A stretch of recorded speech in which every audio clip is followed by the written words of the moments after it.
Goed, as ons kyk na voorbeeld 4 op bladsy 16, op bladsy 17.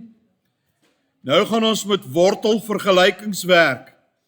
So ons het wortel x minus 3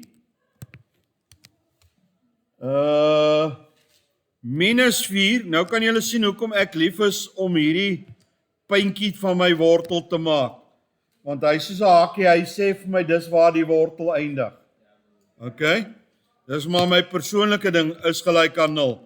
So ons weet, dis 'n wortelvergelyking, want dis 'n vergelyking is gelykang en daar's 'n wortel. So ons gaan weer eens net sê wat ons links doen, moet ons regs doen en ons gaan die identiteite gebruik, is al wat ons gaan doen.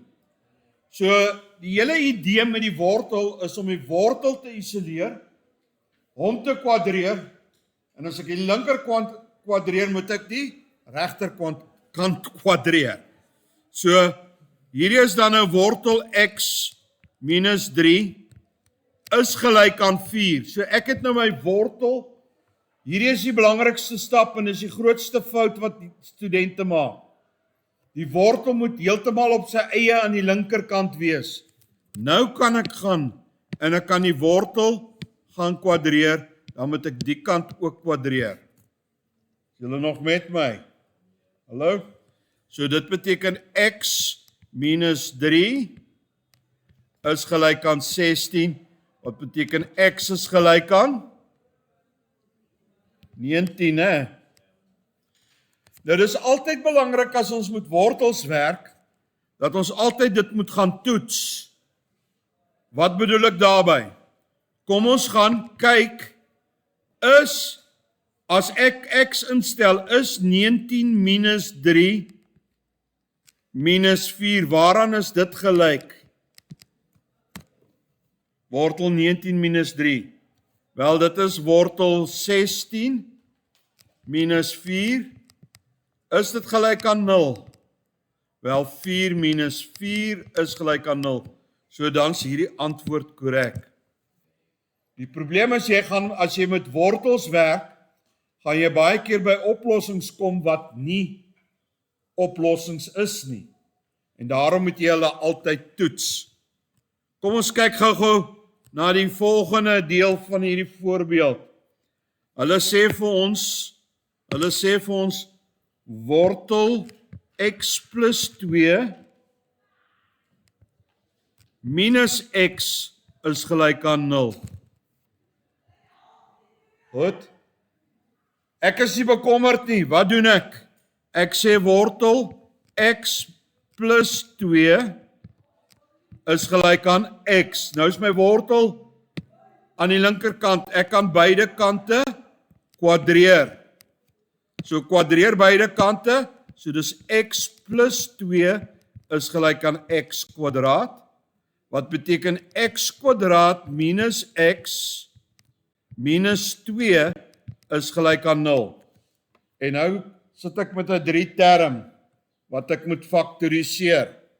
So dit is x minus 2 maal x plus 1, né?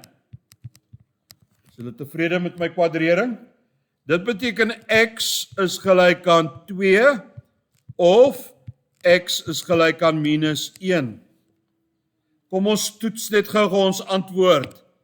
So, kom ons kyk gou-gou. Is wortel 2 plus 2 minus 2 gelyk aan 0. Wortel 4 minus 2, is dit gelyk aan 0? Wel, 2 minus 2, is dit gelyk aan 0? Ja, 0 is gelyk aan 0. So dan is daai 'n oplossing. Kom ons kyk na hierdie ene. 1 minus 1 plus 2. Wortel daarvan minus 1, is dit gelyk aan 0? Wel, kom ons kyk. Hierdie is die wortel van 1 plus 1. Is dit gelyk aan 0? Wat is wortel 1? Ekskuus. 1. En is 1 plus 1 gelyk aan 0? Nee, 2 is nie gelyk aan 0 nie. So, hierdie is dan nie 'n antwoord nie. X kan nie dit wees nie. En dames en here, jy kry 'n punt vir die feit dat jy sê dit is nie. Hoor julle wat ek sê?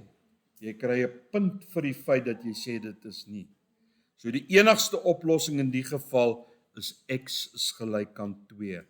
En soveel studente verloor punte hier, omdat hulle nie dit gaan toets nie. Jy moet dit altyd toets.